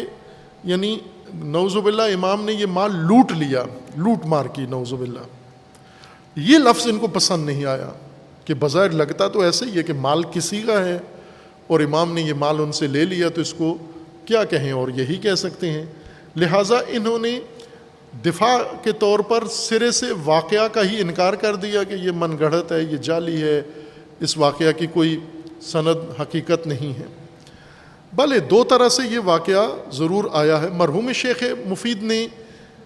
اس واقعہ کو اس طرح سے ذکر کیا ہے کہ تنعیم پر امام علیہ السلام کو ایک کاروان ملا اور امام نے اس کاروان کے اونٹ، گھوڑے اور خچر کرائے پر لیے، اور باقی یہی جملہ ذکر کیا، اور انہیں امام نے وعدہ دیا کہ تم عراق تک ہمارے ساتھ چلو، وہاں تک اگر آپ ہمارا ساتھ دو گے ہم آپ کو پورا کرایہ بھی دیں گے، تمہارے ساتھ اچھا سلوک بھی کریں گے، اور بہت کچھ ان سے باتیں کی۔ اس کے سامان لینے کا تذکرہ مرحوم شیخ مفید کی روایت میں نہیں ہے، اسی کو بنیاد قرار دے کر انہوں نے یہ مطلب کہہ دیا کہ یہ واقعہ نہیں ہوا۔ خوب ہم دونوں رائے مد نظر رکھتے ہیں۔ اگر یہ واقعہ ہوا ہے تو بھی چونکہ تاریخ میں ہے، موجود ہے، اور کوئی دلیل نہیں ہے اس کو رد کرنے کی، بھی کوئی محکم مستحکم دلیل نہیں ہے۔ دلیل تنہا یہ ہے کہ ایک تو یہ کام اچھا لگ نہیں رہا، لوگوں کو سمجھ نہیں آ رہی کہ امام ہو کر، معصوم ہو کر، اتنی اعلیٰ شخصیت ہو کر وہ کیوں کر کسی کا مال اسے چھینیں گے۔ یہ امام کے ساتھ، امام کی شخصیت کے ساتھ سازگار نہیں لگتی یہ بات۔ ایک یہ دلیل ہے، یہ علت ہے، دلیل نہیں ہے۔ دوسری دلیل یہ کہ شیخ مفید نے اس کا ذکر نہیں کیا۔ خوب شیخ مفید نے نفی بھی تو نہیں کی، شیخ مفید نے یہ کہا ہے کہ امام کو ایک کاروان ملا اور اس کاروان سے امام نے جانور کرائے پر لیے جو کربلا تک گئے امام کے ساتھ، ان میں سے بعض گئے اور بعض نہیں گئے، لیکن یہ نہیں کہا کہ امام اس میں مال بھی تھا اور وہ امام نے نہیں لیا، یا ایسا کوئی واقعہ رونما نہیں ہوا۔ چونکہ دونوں مثبت لہجے والی روایات ہیں، آپس میں ٹکراتی نہیں ہیں، آدھی بات دونوں میں مشترک ہے اور آدھی ایک میں ہے، ایک میں نہیں ہے، لہٰذا کوئی دلیل نہیں ہے کہ ہم اس کو انکار کر دیں کہ یہ واقعہ نہیں ہوا۔ جن لوگوں نے انکار کیا ہے ان کے اعتقاد اور عقیدت ان کو اجازت نہیں دے رہی کہ ہم امام کے لیے ایسا عمل نہ سوچیں۔ خصوصاً اعتراض کرنے والوں نے بہت شدت کے ساتھ اعتراض کیا ہے، وہ اعتراض اتنا شدید ہے کہ میں آپ کے سامنے الفاظ بیان نہیں کر سکتا، چونکہ اس کے اندر بہت توہین اور گستاخی والے الفاظ استعمال ہوئے ہیں۔ ظاہراً ناسبی ذہنیت ہے جنہوں نے یہ اعتراض اٹھایا ہے، جس کے سامنے یہ شیعہ محققین گویا ایک طرح سے مرعوب ہو کر سرے سے واقعے کا ہی انکار کر دیا۔ ہم دونوں احتمال رکھتے ہیں، اگر یہ واقعہ نہیں ہوا لیکن امام تنعیم میں گئے اور وہاں سے یہ جانور کرائے پہ لیے، خوب اس صورت میں نہ کوئی سوال ہے نہ کوئی جواب دینے کی ضرورت ہے، لیکن چونکہ تاریخ کہہ رہی ہے کہ ایسا ہوا، اس بنیاد پر اگر یہ قول، دوسرا قول مد نظر رکھیں اور یہ اگر درست ہو، کہ ایسا کیا امام نے، ان کا سامان لے لیا، چھین لیا ان سے حکومتی سامان اور جانور کرائے پہ لے لیے، تو اس صورت میں اس کو کیسے ہم قبول کریں؟ کیا یہ عمل جچتا ہے امام کی شخصیت کے ساتھ؟ فی نفس یہ عمل درست ہے، ٹھیک ہے یہ عمل؟ خوب عقیدت مند آدمی تو کہتا ہے ٹھیک ہے، ایمان مومن آدمی کہتا ہے جو امام نے کیا اس پہ سوال کیا اٹھانا، اگر امام نے لے لیا ہے تو ٹھیک ہے، تو لیا ہے، اس میں اعتراض کی گنجائش نہیں ہے۔ کیوں لیا یہ پوچھنا صحیح نہیں ہے، امام معصوم ہے، بہتر جانتے ہیں صحیح کیا ہے، غلط کیا ہے، جائز کیا ہے، ناجائز کیا ہے۔ یہ تو مومن معتقد آدمی کا ایک بالکل ہی سالڈ جواب ہے یہ، لیکن محقق کا یہ جواب نہیں ہوتا، مومن معتقد کا ہوتا ہے۔ محقق کو دلیل کے ساتھ اس بات کو سمجھنا اور کھولنا ہوگا، اور یہ بہت اہم باب ہے، بہت اہم موضوع ہے جو امام حسین علیہ السلام نے یہ اقدام کیا۔ چونکہ امام حسین علیہ السلام کا قیام شروع سے زیر سوال ہے سب کے۔ امام نے بیعت کا انکار کیوں کیا؟ امام نے مدینہ کیوں چھوڑا؟ امام نے حج کیوں نہیں کیا؟ امام نے کسی کا مشورہ کیوں نہیں سنا؟ امام نے مکہ کیوں ترک کیا؟ حج کے دن مکہ کیوں چھوڑا؟ امام نے یہ کاروان کا مال کیوں لیا؟ تو یہ کیوں امام کے قیام کے شروع دن سے ساتھ ساتھ چلتا آ رہا ہے، اور اس کیوں کا جواب ہمیں خود بھی معلوم کرنا ہے، اور جو سوال اٹھاتا ہے اس کو بھی دینا ہے یہ جواب۔ بھلے اس بنیاد پر کہ امام نے یہ مال لے لیا، کیا توجیہ ہے، کیا تفسیر کریں گے ہم اس کی؟ ٹھیک کام کیا، بھلے ٹھیک کام کیا ہے، درست کام کیا ہے، بالکل قرآن و سنت کے مطابق کام کیا ہے، اللہ کے بتائے ہوئے پیمانے اور معیار کے مطابق کیا ہے، اور رسول اللہ صلی اللہ علیہ وآلہ وسلم کی سنت کے مطابق کیا ہے، اور پوری تاریخ کے اندر جو سنت جاری ہے اسی کے مطابق امام نے کیا ہے۔ اس عمل پر نہ شرعاً کوئی سوال اٹھتا ہے، نہ عقلاً کوئی سوال اٹھتا ہے، نہ عرفاً سماجی لحاظ سے، اخلاقی لحاظ سے کوئی سوال اٹھتا ہے۔ یہ ایک بہت ہی بجا اور بہت ہی مناسب قدم تھا جو امام حسین علیہ السلام نے یہاں پر اٹھایا ہے۔ خوب عزیزان، چونکہ ہم خصوصاً آج کل سوشل میڈیا میں چونکہ ہر آدمی یوزر ہے، ہر آدمی وہاں محقق ہے، ہر آدمی اسکالر ہے، بغیر پڑھے ہوئے سب اسکالر ہیں، یعنی سب کا احساس یہ ہے کہ میں اسلام کا اور انسانیت کا تھنکر ہوں، مفکر ہوں، ہر سوال کا جواب دیتا ہوں۔ تاریخ اس کو نہیں معلوم، مطالعہ اس کا نہیں ہے، عقیدے کا اس کو نہیں پتہ، قرآن کا اسے نہیں پتہ، سنت کا اسے نہیں معلوم، سیرت کا اس کو کوئی علم نہیں ہے، کسی چیز سے بھی بے خبر، لیکن رائے اس نے ضرور دینی ہے چونکہ سوشل میڈیا اس کے اختیار میں ہے، اس کا پیج ہے، اس کا اکاؤنٹ ہے، اس کے کمنٹس کے لیے اس کے لیے دعوت موجود ہے، تو کیوں نہ کرے؟ جب انسان کو ساری چیزیں میسر ہیں تو صرف علم نہ ہونے کی وجہ سے چپ رہے، یہ تو مردانگی نہیں ہے۔ علم نہیں بھی ہے تو بھی کچھ نہ کچھ تو پھینکنا ہے اس نے۔ یہ عموماً یہ لوگ جو مرعوب ہو جاتے ہیں، گھبرا جاتے ہیں، یہ سوشل میڈیا کے اس یلغار اور بوچھاڑ کے سامنے، وہ یہ خالی کھوکھلا طبقہ ہوتا ہے، فخور، قرآن جن کو فخور کہتے ہیں، فخور ڈھول کو کہتے ہیں، ہر اس چیز کو فخور کہتے ہیں جو اندر سے خالی ہو، اندر سے خالی ہو، باہر اس کا حجم بڑا ہو اور اس پہ ہاتھ مارو تو بجتی ہو، آواز دیتی ہو، اس کو عربی زبان میں فخور کہتے ہیں۔ فخر کرنے والا وہی آدمی ہوتا ہے کھوکھلا، جو ڈینگیں زیادہ مارتا ہے، علم نہیں ہے، کچھ بھی نہیں ہے، لیکن بولتا بہت زیادہ ہے، اظہارات بہت کرتا ہے۔ خوب بہتر ہے یہاں لا علمی کا انسان اظہار کر دے، اگر نہیں سمجھ میں آئی بات اور مبانی دین کے نہیں معلوم بنیادیں، کہہ دیتا ہے اس کا مجھے علم نہیں ہے، سمجھ میں نہیں آئی کہ یہ کام ہوا تو ہے لیکن کس بنیاد پر ہوا ہے میری سمجھ سے بالا ہے۔ آسان جواب لا ادری، لا اعلم، لم اعرف، نہیں جانتا بھائی، یہ بات میں نہیں جانتا، جان چھوڑو اپنی، اور مزید نہ گمراہ ہو اور نہ کوئی گمراہی کی باتیں کرو۔ اس باب کو میں آج عنوان کرتا ہوں، پھر آگے انشاءاللہ کھولیں گے اس کو، اور یہ ہماری عملی زندگی سے بہت مربوط ہے، نسل حاضر سے بڑی اس کی ربط ہے اس بات کا۔ اس باب کو اصطلاح میں مصادرہ کہتے ہیں، مصادرہ، صدر، صاد، صدر پاکستان جیسے لکھتے ہیں آپ، اسی صدر سے یہ لفظ بنا ہے، صاد دال رے، صدر، سینے کو بھی کہتے ہیں، صدر آگے کو بھی کہتے ہیں، صدر نکلنے کو بھی کہتے ہیں، آنے کو عربی زبان میں ورود کہتے ہیں، واردا صدرا، آیا وردا، نکل گیا صدرا، سانس آیا یہ کیا ہے؟ ورود، وردا، سانس وارد ہوا، سانس نکل گیا، سانس صادر ہوا۔ یہ جو آئے دن کہتے ہیں نا فلاں نے فرمان صادر کر دیا ہے، یعنی نکل گیا ہے، ان کے منہ سے یا قلم سے یہ فرمان نکل گیا ہے، نکلنے کو صدور کہتے ہیں، صادر ہو گیا۔ یہ اس کو عربی قاعدے کے مطابق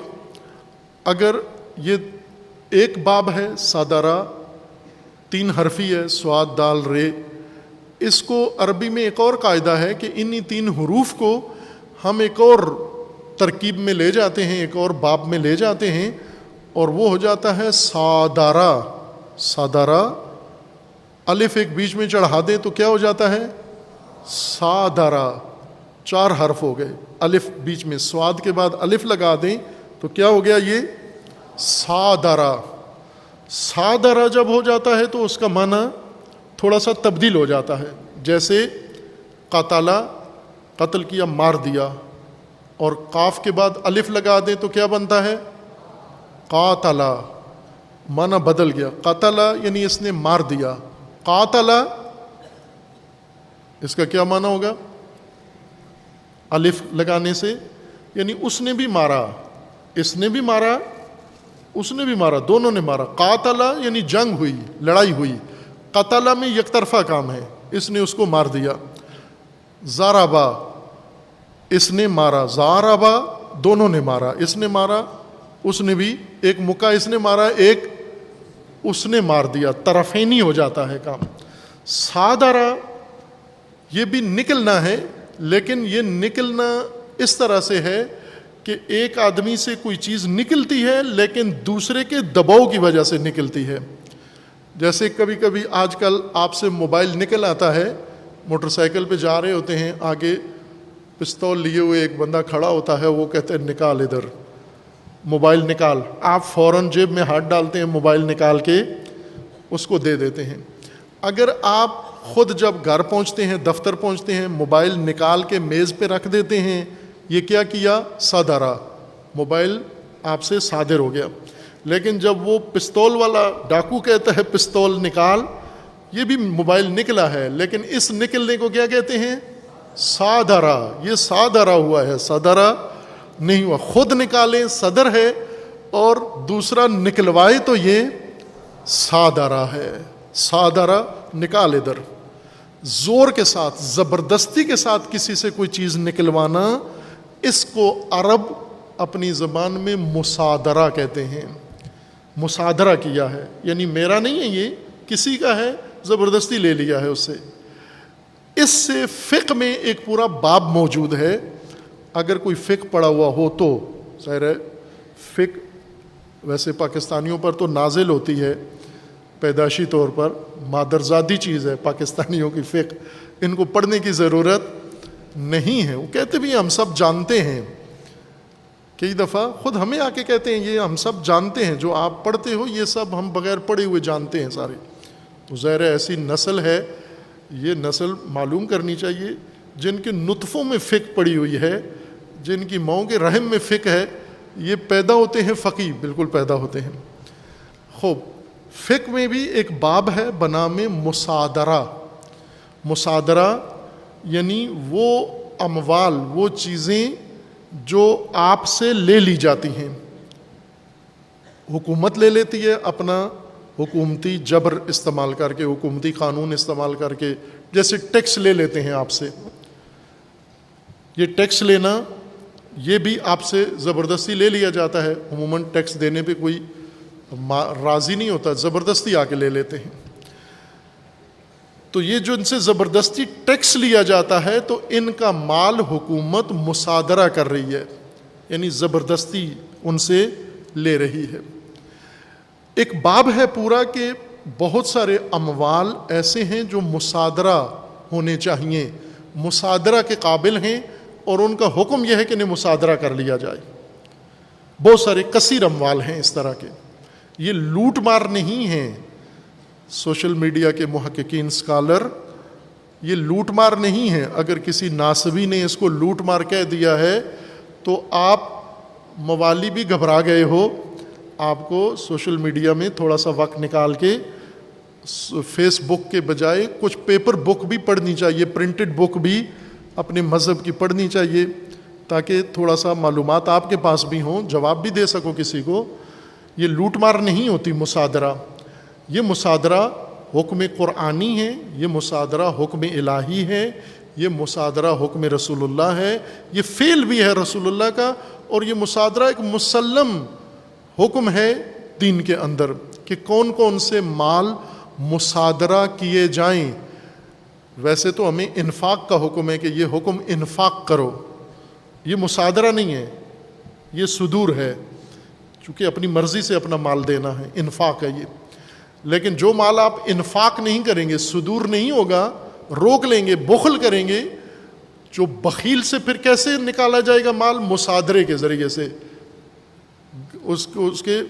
کنپٹی پہ پستول رکھ کے گن پوائنٹ پر نکالو مال، یہ جو اللہ کا مال غصب کیا ہوا ہے یہ سارا نکالو باہر،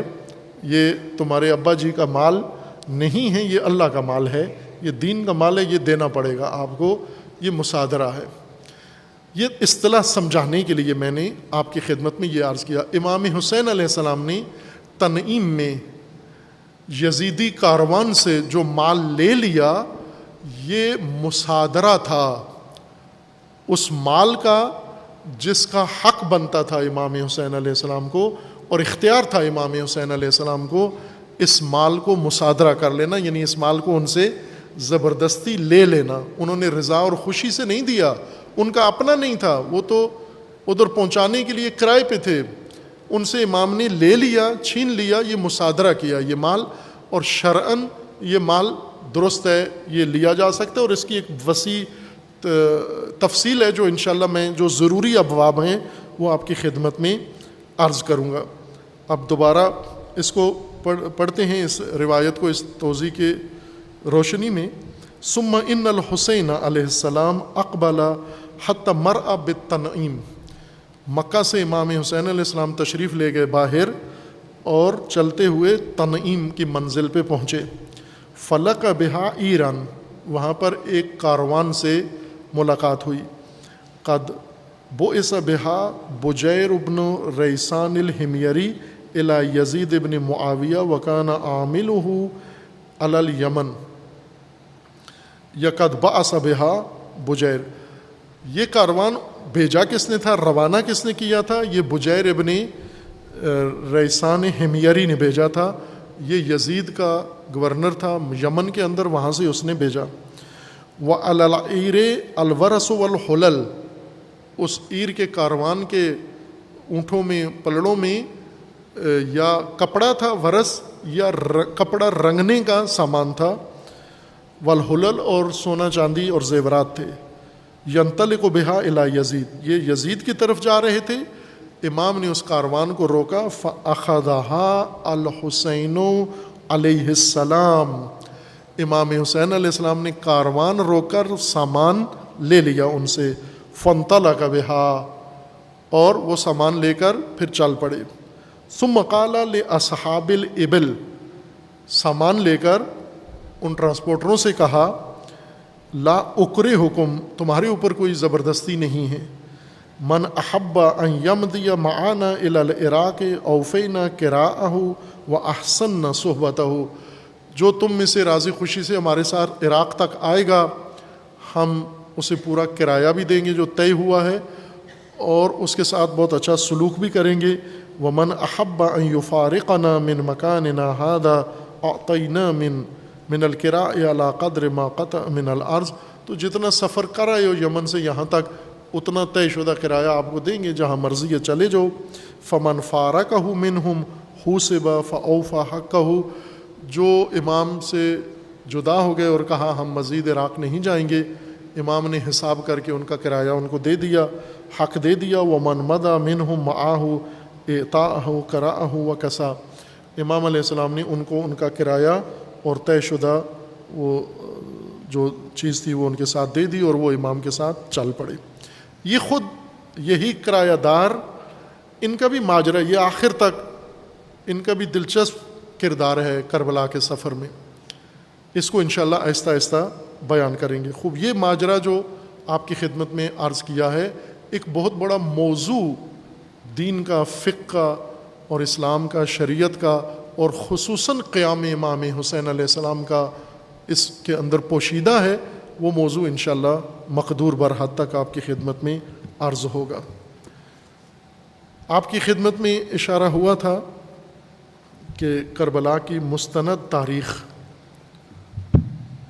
یہ ہر مومن عزادار کے لیے جاننا بہت ضروری ہے۔ خود تو ہم کم توفیق ہوتی ہے مطالعہ کریں، آپ کی خدمت میں مقتل لہوف مرحوم سید ابن طاووس رحمۃ اللہ علیہ کی کتاب ہے مکتب اللہوف، یہ ان مستند علماء کا اعتماد ہے اس کتاب کے اوپر۔ ہر چند تاریخ کی کتاب ہے، یہ بھی وحی نہیں ہے، تاریخ کی کتاب ہے، حدیث نہیں ہے، تاریخ ہے۔ حدیث،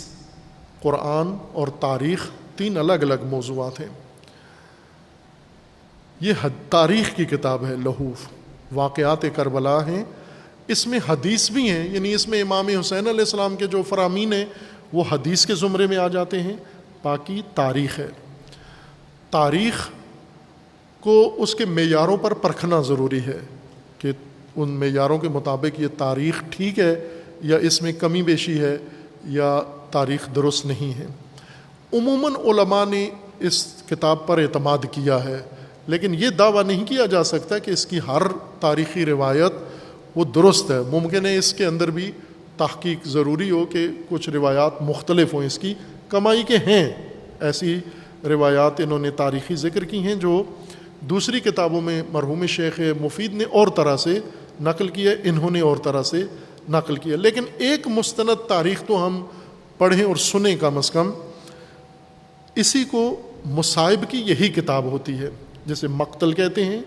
تاریخ کی مستند کتاب بھی ہے، اور یہی مصائب کربلا ہیں۔ وہ دردناک واقعات کا نام ہی مصائب ہیں اور مصیبت ہے۔ ہم چونکہ آشنا ہیں نسل اندر نسل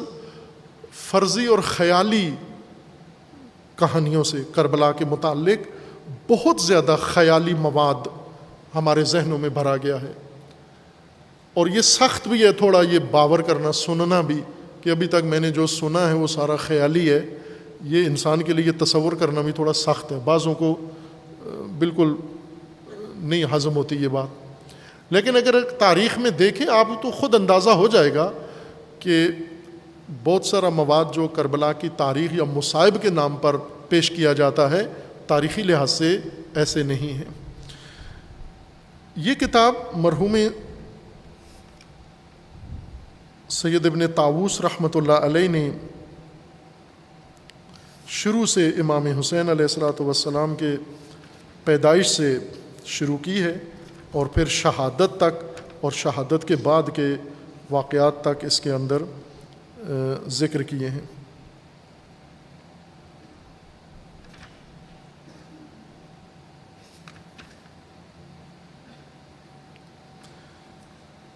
آغاز میں مقدمے کے اندر جناب سید ابن طاووس نے چند روایات امام باقر علیہ السلام اور امام صادق علیہ السلام سے نقل کی ہیں۔ میں وہ تمہید کے طور پر، چونکہ انہوں نے بھی مقدمے میں یہ روایات ذکر کی ہیں جو کتاب کے موضوع سے مربوط ہیں، اور میں بھی وہ آپ کی خدمت میں عرض کرتا ہوں۔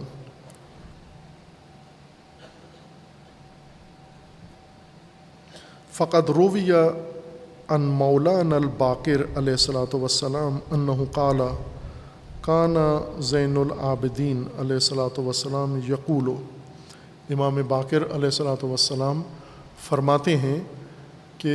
امام زین العابدین امام سید ساجدین علیہ الصلاۃ والسلام ہمیشہ فرمایا کرتے تھے، انما ایما مؤمن ظرفت عیناہ لقتل الحسین حتی تصیل علی خدہ. یہ امام باقر علیہ السلام فرما رہے ہیں امام زین العابدین علیہ السلام سے. یہ قول راوی امام ہیں اور فرمان بھی امام معصوم کا ہے. امام زین العابدین علیہ السلام فرماتے ہیں کہ جو مومن اپنی آنکھیں تر کرتا ہے آنسو سے شہادت امام حسین علیہ الصلاۃ والسلام میں، غم حسین میں، سوگ حسین میں، جو مومن اپنی آنکھ کو تر کرتا ہے حتی تصیل علی خدہ، اس حد تک اپنی آنکھ کو پرنم کر لیتا ہے کہ اس کی آنکھ کا پانی قطرہ آنکھ سے بہہ کر اس کے رخسار تک آ جاتا ہے، بواہ اللہ غرفا فی الجنہ، خداوند تبارک و تعالی اس مومن کو جنت میں ایک مخصوص مقام عطا فرمائے گا. جو مومن بھی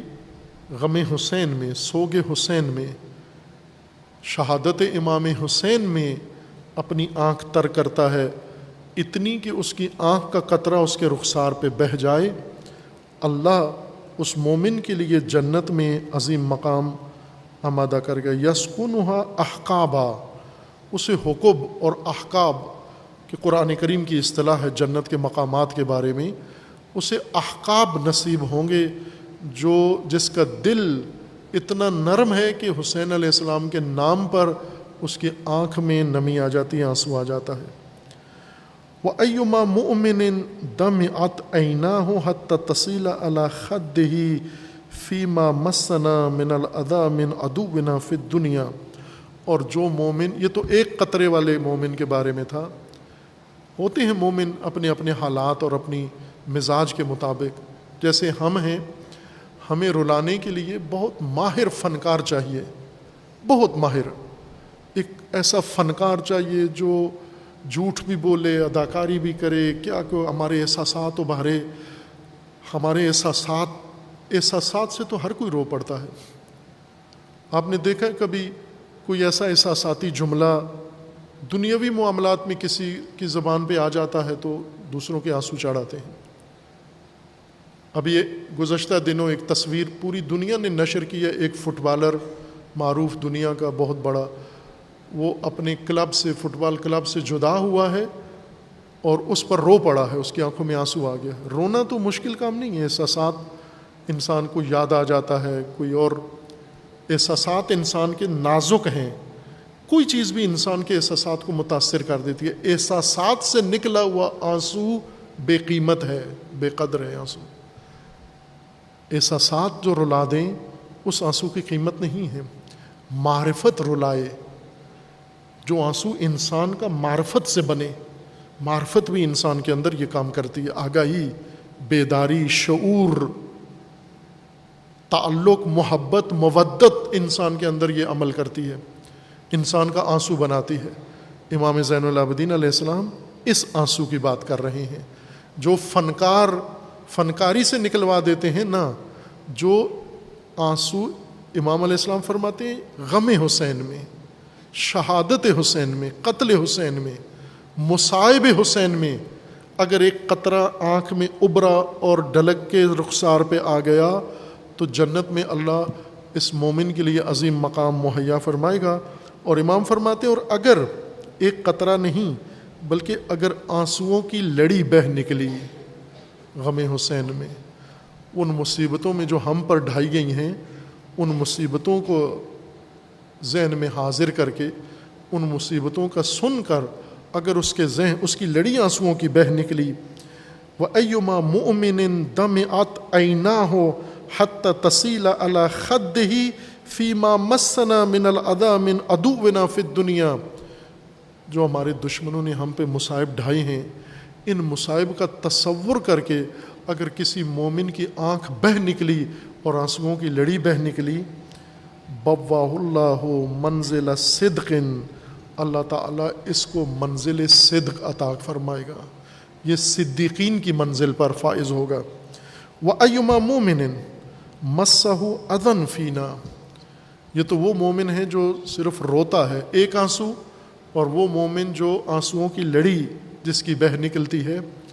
اس کو اللہ اتنا اجر عظیم دے گا. اور تیسرا مومن، امام زین العابدین علیہ السلام فرماتے ہیں تیسرا مومن وہ ہے وَأَيُّمَا مُؤْمِنٍ مَسَّهُ أَذًى فِينَا، اور اگر کسی مومن کو ہماری وجہ سے، ہمارا نام لینے کی وجہ سے، ہمارا ذکر کرنے کی وجہ سے، ہمارے غم کی وجہ سے، ہماری محبت کی بنیاد پر اگر کسی مومن کو دنیا میں تکلیف پہنچی ہے،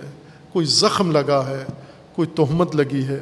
کوئی نقصان اس کو ہماری محبت کی وجہ سے پہنچایا گیا ہے، صرف اللہ عن وجہہ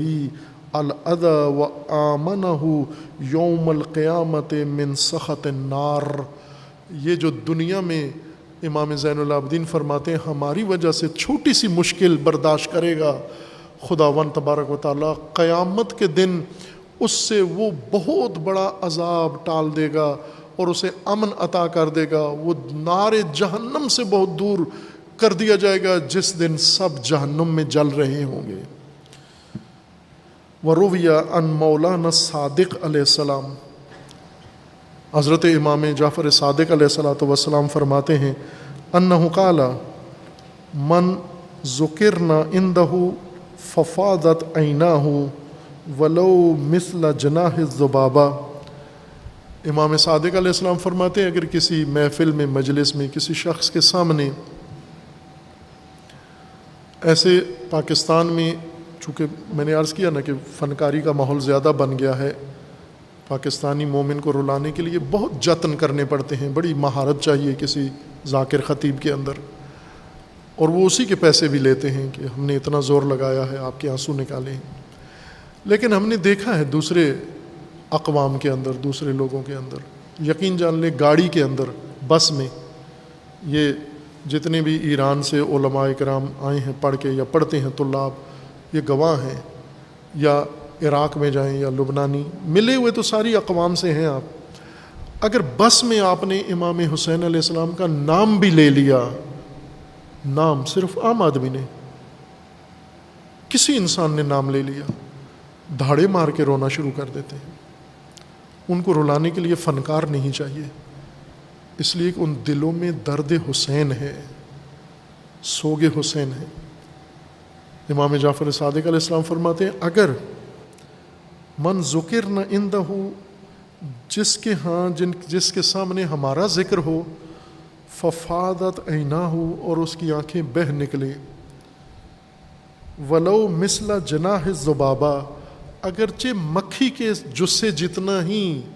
اس کی آنکھوں سے نمی نکل آئے، غفر اللہ لہ ذنوبہ، خداوند تبارک و تعالیٰ اس کے گناہوں کو معاف کر دے گا. ولو کانت مثل زبد البحر، اگرچہ وہ سمندر کی جھاگ کے برابر ہی کیوں نہ ہو، خداوند تبارک و تعالیٰ وہ گناہ سارے معاف کر دے گا. وروی ایضاً ان آل الرسول علیہ السلام، سید ابن طاووس تیسری روایت ائمہ ہدیٰ علیہ السلام سے نقل فرماتے انہم قالو، کہ یہ روایت یہ بھی امام صادق علیہ السلام سے مروی ہے، یہاں انہوں نے سند کے بغیر ذکر کیا. من بکا او ابکا فینا مئتن ضمنا لہو علی اللہ الجنہ، جو بھی ہمارے لیے روئے اور رلائے، جو شخص بھی اہل بیت کی مصیبت میں روئے اور رلائے، اور اگر 100 بندوں کو رلا بھی دے، 100 بندوں کے سامنے ہمارا ذکر کر کے اور ان کے بھی اگر آنسو اس نے نکال دیے، خداوند تبارک و تعالیٰ اسے جنت دے گا. ومن بکا او ابکا 50 فلہ الجنہ، جس نے 50 آدمیوں کے سامنے ہمارا ذکر کیا اور ان کی آنکھیں بہہ نکلی، خدا اس کو جنت دے گا. ومن بکا او ابکا 30 فلہ الجنہ، اور جس نے 30 آدمیوں کے سامنے ہمارا ذکر کیا اور ان کی آنکھوں میں آنسو آ گئے، تو خدا انہیں اس شخص کو جنت عطا کرے گا. او اب ومن بکا او اب کا عشرتن، اور اگر کسی نے 10 آدمیوں کے سامنے بھی ہمارا ذکر کیا، یعنی یہ امام صادق علیہ السلام رہنمائی کر رہے ہیں کہ اگر 100 میسر آتے ہیں تو ذکر حسین کرو ان کے سامنے، 50 میسر آتے ہیں ذکر حسین کرو ان کے سامنے، اگر 10 ملتے ہیں تو ذکر حسین کرو ان کے سامنے، ومن اب کا او ومن بکا او اب کا واحدن، اور اگر مجمع نہیں ہے،